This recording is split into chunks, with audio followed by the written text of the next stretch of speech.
Us parents can sometimes feel like victims of circumstance. We can sometimes feel like life is really hard. Being a parent is hard. Raising children is hard. We're exhausted, we're fatigued, we're exasperated, and we're frustrated. And that might all be true, but what's going to help with that is when we have a growth mindset.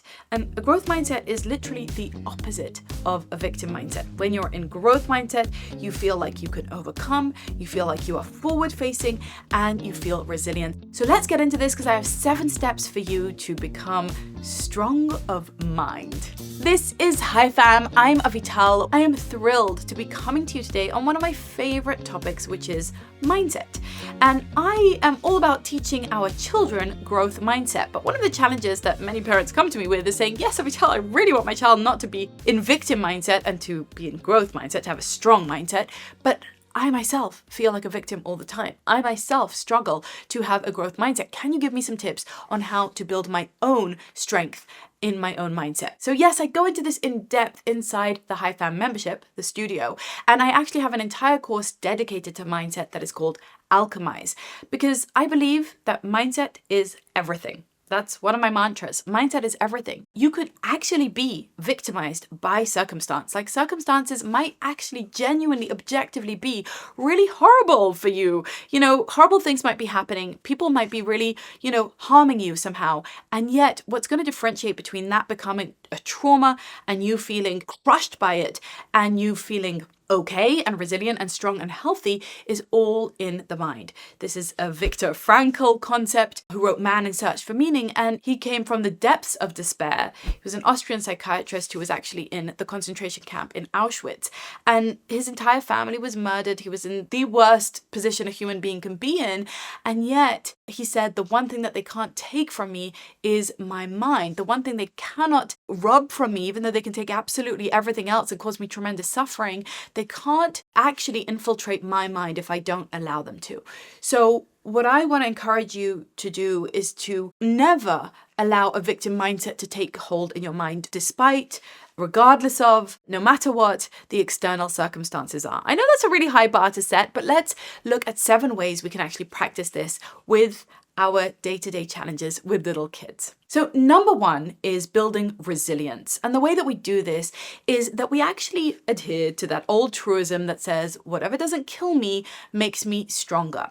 You see, in today's society, we have the sense that what doesn't kill me makes me weaker. We have the sense that if someone offends me, if someone commits a microaggression against me, if someone says something I don't like or makes me uncomfortable, then that is not okay, that is akin to physical violence, and that then I am not safe. And that translates into our parenting pretty severely because children commit 100 microaggressions against us every single day. They say mean things, they throw things, they spill things, spit out things that we just spent an hour cooking. It's not so easy to live with kids. It can be confronting. They can be offensive. They can reject us. They can refuse to listen to us. They can do a lot of things that we might feel a victim at the hands of if we adhere to the modern idea that what doesn't kill me makes me weaker. So every time my child doesn't obey me, is disrespectful to me, backtalks, ignores, whatever, I feel like I'm a victim. Like I am somehow being hurt and harmed by this little creature, despite the fact that I love them more than life itself.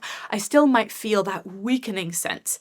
So I want you to flip that around, to go back to basics and remember that what doesn't kill you actually makes you stronger, that you are really resilient, you are strong, you can absolutely do this, that it's a child, a small child, and what they say and do shouldn't have that much effect on you, that you have a strong backbone and broad shoulders and a soft and tender heart, and you don't need to take in everything that your child does or says or to see it and interpret it as offensive. I think this is a terrible message for anyone, especially the young adults of today who seem so hurt and fragile by everything, but I don't want you to have that mindset, and I don't want you to develop that mindset in your child. I want you to remember that people are generally pretty self-absorbed, especially little kids are very, healthily, but narcissistic. Let's just call it what it is, right? They're only thinking about themselves. They're impulsive. They don't have a fully developed prefrontal cortex. They aren't going to be super empathic all the time or self-aware or considerate or thoughtful. Those are all skills they need to develop. But you are the adult, so you're going to hold it together and you're going to be overly influenced and kind of whipped around by your child and their moods and their tantrums and their tears. Don't let that affect you so much. much. Just feel stronger and stronger in the face of it. Every time your child has a tantrum or a complaint, you stand up a little taller and be like, I can handle this. Of course I can handle this. And the truth is, speaking as a mother of 5 who's been through many, many tantrums and, microaggressive moments from my children, I can tell you that it does make you stronger. You do get used to it. You do learn to brush it off like water off a duck's back. You learn to just move on. You learn not to get so fussed about it. With your first child, you get really kind of engaged and you get into the power struggles and you get all activated. Oh no, he said he doesn't love me. He says he prefers daddy. He said he doesn't like my food, whatever. And with time you realize, okay, that's just kids. That's just life. That's not a big deal. Moving right along, and you become a lot stronger and a lot more confident. So I want you to build up that resilience and not take offense over things, not take things personally, and definitely not see them as making you weaker or making you a victim. You are not a victim. You are the parent. You can totally do this. Let's keep going. Step number 2 is to see yourself as an overcomer. You are an overcomer. You have already overcome so much. I want you to think about all the things in your life that you started as a complete newbie, as someone who didn't know nothing from nothing, who couldn't do it. I mean, learning to ride a bike, learning to swim, learning to read, taking on your first job, getting in your first relationship, having a child, for crying out loud. You've done some pretty incredible things in your life and you've overcome some serious challenges. I'm going to bet that there have been real hardships in your life, some things that objectively have been incredibly difficult and subjectively were really, really hard for you, that you felt were almost going to crush you, or maybe they kind of did for a time. Things like overcoming disease, managing our parents' divorce, taking care of elderly parents, managing financial decline and downturn and turmoil, managing stress or war or terror. These are things that we go through as people, that you've been through. You've been through stuff, am I right? You're not just some, precious bubble that could never be popped. You've been through a lot of things and you have toughened up as a result. I want you to see yourself as a strong person. Remind yourself that, no, you didn't break, I want you to see yourself as someone who bends but never breaks, that is capable, that is flexible, that bounces back, that springs back, that is strong, that can withstand it. And if you really start to build that self-image of yourself as an overcomer, you'll start to see that parenting, of course I've got this. Of course I'm strong. Of course I can handle this. Yes, it's a lot. Yes, we can go through traumatic births. We can go through postpartum depression. We can deal with extremely challenging children. We can face severe diagnosis that we never expected. A lot can be thrown at us as parents. I'm not belittling it and I'm not making it seem light, but I want you to take yourself lightly because you are strong. You can do it. You can overcome. Never let that voice in your head that says, this is too hard. I can't do it. I'm going to break. I'm going to scream. I'm going to collapse. Never let that voice gain any kind of attention and traction in your brain. Don't platform it. Don't hand it the microphone. Don't boost it up in the algorithm in your brain. Be like, boring. I'm not looking at that. And shift your attention to all the stories that show you how strong you are, how amazing you are, and what an overcomer you already are. Number 3, celebrate wins, please. This is something that we never do as parents. Moms are always so busy feeling guilty about everything they don't do, everything they didn't do. That one mistake that you're sure you made that completely messed your child up for life. Every one of my students has always come to me with a story about that thing they didn't do that now they're worried about, right? Like, oh, I should have breastfed longer. I shouldn't have had an epidural. I should have never given them that medicine. I wish I didn't let them cry so much. It's just all these stories that we hold on to and cling to and drive ourselves crazy thinking that we've made all these mistakes. One of my students once said to me, I let my son watch too much TV when he was too little, and that's why he had a speech delay. He didn't speak until after he was 3 years old. And I said to her, I wonder if Einstein's parents had the same problem. Maybe they too let him watch too much TV, and that's why Einstein didn't speak until he was 4 years old. Now, of course, this is a joke. Einstein didn't have any TV, but the point is that we don't really know what causes certain outcomes. We don't have that much clarity and perspective on exactly what it is that we've done that messed something up. Some children have speech delays with or without TV, so maybe it wasn't ideal, maybe you'd make a different choice next time, but that's done, that's in the past. And this parent was obsessively focusing on her mistake and feeling like, I could never walk this back. I can never fix this. I can never move forward. And that keeps you so stuck and feeling like a victim. I want to instead shift your attention to your wins. Listen, you're amazing at many things and you're doing a lot of things right. We all make mistakes. We all have things that we're less good at and ways that we're kind of just muddling through in a fumbling mess. But there are certain areas where you are bringing it, where you are on fire, where you are absolutely crushing it. And I want you to own those. I'm so sick of hearing mums get together and say how awful they all are, right? It's like how women just always obsess over how ugly I am, how fat I am, how this I am, how that I am. Instead of building up our confidence, on focusing on what we do well, on what we're actually achieving at. And I'm not saying you should brag, although please go ahead, brag in the comments. I'd love to hear it. I'm saying you should own your wins. You should notice that actually things have improved, that actually you are taking steps towards your goals, that actually there's a ton that you do incredibly well as a parent, and that you are absolutely good enough.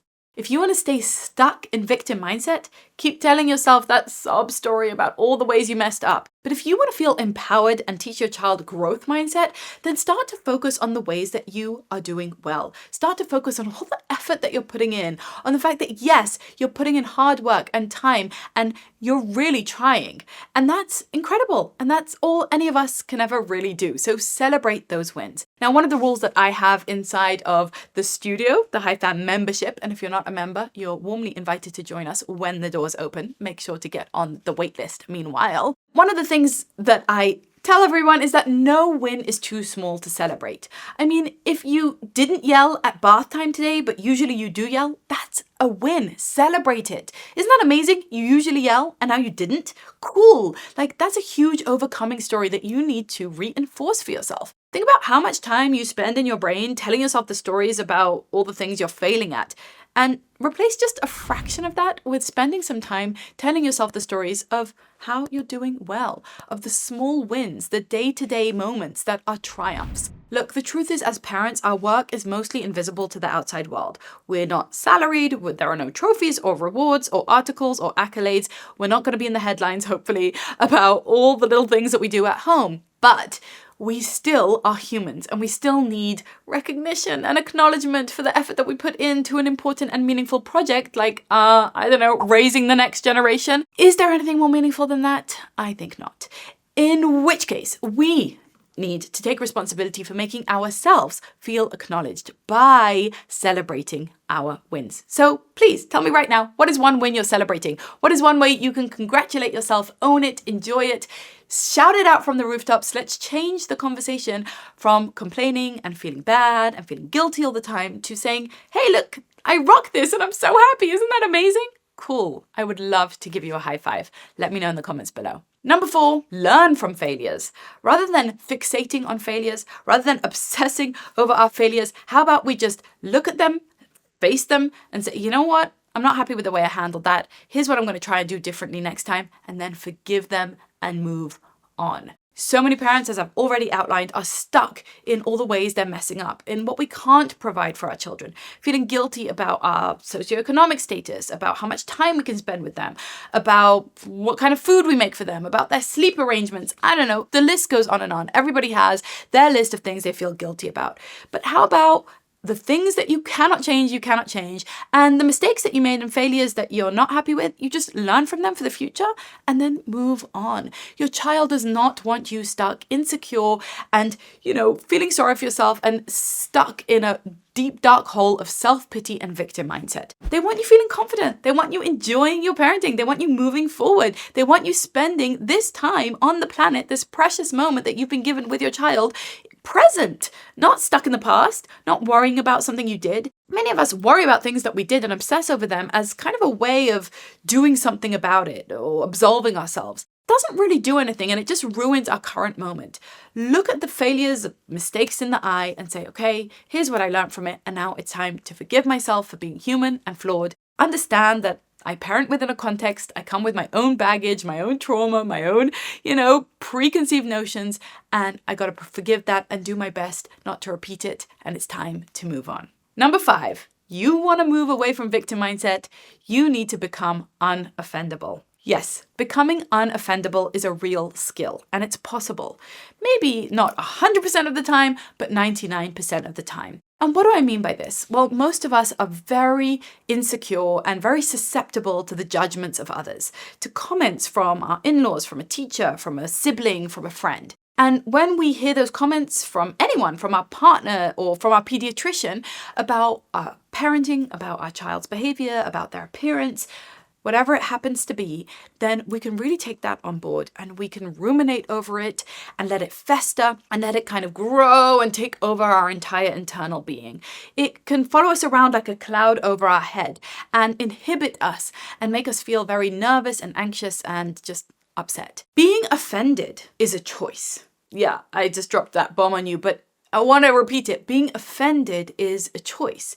You choose to take something as offensive, as personal, as an attack, as something hurtful. But the truth is that you judge others all the time. You have your opinions, they have their opinions, and they're allowed to have their opinions. They're allowed to think badly of you. They're allowed to think that you're making mistakes with your child or that there's something wrong with the way that you're parenting or the way that you're living. They are totally allowed to have those thoughts, and you don't have to take that as something hurtful. That's just their opinion. Now, let me ask you, do you go to any random person in the street and ask them for a diagnosis when you have a medical condition? Say you have a rash, are you just showing it to strangers and being like, what do you think I should do? No, you're going to a medical professional and you're making sure that they know what they're talking about. Maybe you're even getting a second opinion before you follow their advice. Why? Because most people have a lot of mumbo jumbo in their brain and they blab at the mouth and they just say whatever they happen to think. And that's cool, but that doesn't mean you need to believe them or follow them or agree with them or take it on board as useful information. Just because someone said something about your parenting or about your child, just because you perceive some kind of look in someone's eye like they're judging you, listen, they are judging you. People judge each other all the time. It's actually kind of involuntary. We just do it. We just look at people, see a certain situation and think, do I agree? Do I disagree? What do I think is happening here? And we jump to a billion conclusions with our cognitively biased brains. And okay, whatever, who cares? That doesn't make it valuable, useful, meaningful, something that you should pay much mind to. So you choose to take on what someone's saying or thinking about you, whether it's your sibling or your parents or anyone. And reminder, just because you love someone doesn't mean that their opinion is sound, is wise. Let me remind you about the doctor, right? You're only going to them because that's their area of expertise. Look, if your person that you're being offended by isn't an expert in a particular subject, if they aren't someone whose opinion you really value, if you wouldn't actually seek out their advice because you really want to know what they think, then why are you taking it on board when it's being offered unsolicited? You didn't ask for it. They said their opinion. Okay, they're entitled to it. But you're entitled not to be offended by it. And that is a choice. Now, there's so much more I could say about becoming unoffendable. I teach this in depth inside of Alchemize. But for here, I want to say, look, if you want to stay stuck in victim mindset, then remain offended. Remain offended by your partner, by everybody else, by your children, by the world at large, by society, by whatever. Remain feeling like a victim. But that is a choice. And instead, you can also put it to one side and say, it's okay, we all make judgments. Everybody's entitled to their opinion. They might have something to it. It might be actually interesting, that feedback. Or I might disagree with it completely. I will put it through my filter and decide if this is useful and interesting and I want to make some changes, or if it's a load of rubbish and they're just blabbing at the mouth, in which case I can just let it run on by me. But those really are the only two legitimate choices when you're faced with other people's, judgments of you as a parent. So many of us feel so apprehensive, so insecure, so inhibited by these judgments. But my message to you here is it's time to become unoffendable. Number 6 is to practice gratitude regularly. So look, you may or may not have grown up with an attitude of gratitude, but this is something that really, really strengthens our mindset. It really helps us to put things into perspective, to take that wider perspective and to focus on the silver linings and on the positive. If you're a natural pessimist, if you're naturally more negatively inclined, if you're naturally higher on the neuroticism scale in the 5 personality traits, and that's something you can check, by the way, and it's interesting to know about yourself, then this is something that's really going to help you. Gratitude is one of those evidence-based practices that absolutely increase our mental health and well-being. And it's something that you don't need to feel authentically, just have it erupting out of you, but you can actually just practice it as a habit. So if by way of habit, every morning you look around and you say out loud things, wow, I'm so grateful. I'm so grateful we have a roof over our heads. I'm so grateful we have clothes to wear. I'm so grateful we have food in our fridge. I'm so grateful we have each other. I'm so grateful my arms are working, right? It could be anything. There is so much to be grateful for. The most basic things that you're taking for granted are the perfect things to start highlighting as something to be thankful for. I mean, it is not to be taken for granted that all of these things work, that we have running water in our taps, that there's electricity in our homes. These are not to be taken for granted, and it's the type of thing that when we practice it and when we notice it, really elevates our mindset beyond the victim mindset. We suddenly realize I'm not a victim at all. I am so blessed and lucky. I have worked hard, I have achieved, and I've had a lot of luck and blessings in my life, and here I am. I'm safe, I'm fed, I'm clothed, I'm sheltered. What more could a person want? How lucky am I? Like, pinch me. Is this real? When you put that into perspective over the millions of people who have been through atrocities and hunger and war, we just start to see that our victimhood, like, oh, there's a tantrum, there's a spillage, there's more laundry, it becomes less of a big deal and something that's much easier to handle. And we grow stronger in that process. So a lot of people don't like the comparisons. They don't like to say like, oh, other people's problems are bigger, so my problems are smaller, so I shouldn't be so upset. I personally think that there is room for perspective. That perspective really helps us to put our problems in their right and appropriate place and to realize that they're not that big and that they could be much worse and that it's worth remaining grateful for what we've got. I'm not sure why people are so dead set against on understanding that, yeah, you can still be upset. You can still be triggered by relatively minor things, by first world problems, by the minutiae of taking care of children. That could still be hard for you. No one's taking that away from you. And you still deserve empathy and love and support in whatever it is that you need. But also we can strengthen our minds to see it in its proper place. Like, this isn't a big problem. This is a small thing that I need to contend with. Or we can even reframe it completely and see it as a good thing, right? Like, the fact that I have dishes to clean means that we had food to eat. And so why would I ever complain about that? That's crazy. This is such an amazing blessing and not a bad thing at all. And gratitude just helps us to flip that around, put it all in perspective and keep our things in order, right? Keep our priorities straight and understand really what we want to focus on and what we want to perceive as a hardship. And then finally, number 7, and this is going to be built on all the other things that we've spoken about today, and that is your self-talk. What are you saying to yourself in your head? Where did you get those messages from, and are they serving you? I want to infuse your self-talk with encouraging and empowering messages. Things like, I can do hard things. Like, yep, this is hard, but I can do hard things. I can do uncomfortable things. Even though this isn't my biggest preference or what I most want to be doing right now, I can do it. Or simply things like, this just has to be done, or it is as it is, or let's move forward, or what is the next right thing? There are lots of ways that you could infuse your mind with encouraging and empowering talk. One of my favorite things is what doulas often say to women as they're giving birth. They say, you are doing it, right? And that's because a woman is often saying, I can't do it, I can't do it, I can't do it. I know I suddenly said that in one of my births. And the doula says to me, you are doing it. It's not really a question. You're in it, my friend. So let me say this to you right now. Put all of that self-talk to one side. I can't do it. It's too hard. I can't handle it. It's not fair. It shouldn't be happening. Put all of the disempowerment to one side. And let me tell you something. You are doing it. Here you are. You're parenting. You're running the household. You're moving forward. You're leading your family. You're doing it. You're in it. This is happening. And so it's time for you to adopt that self-confidence, that belief in yourself, and that growth mindset. If this has been helpful for you, I would love to hear how so in the comments below, and make sure to share this with a parent who needs some encouragement today. Meanwhile, keep living that high fam life, and I'll see you in the next video.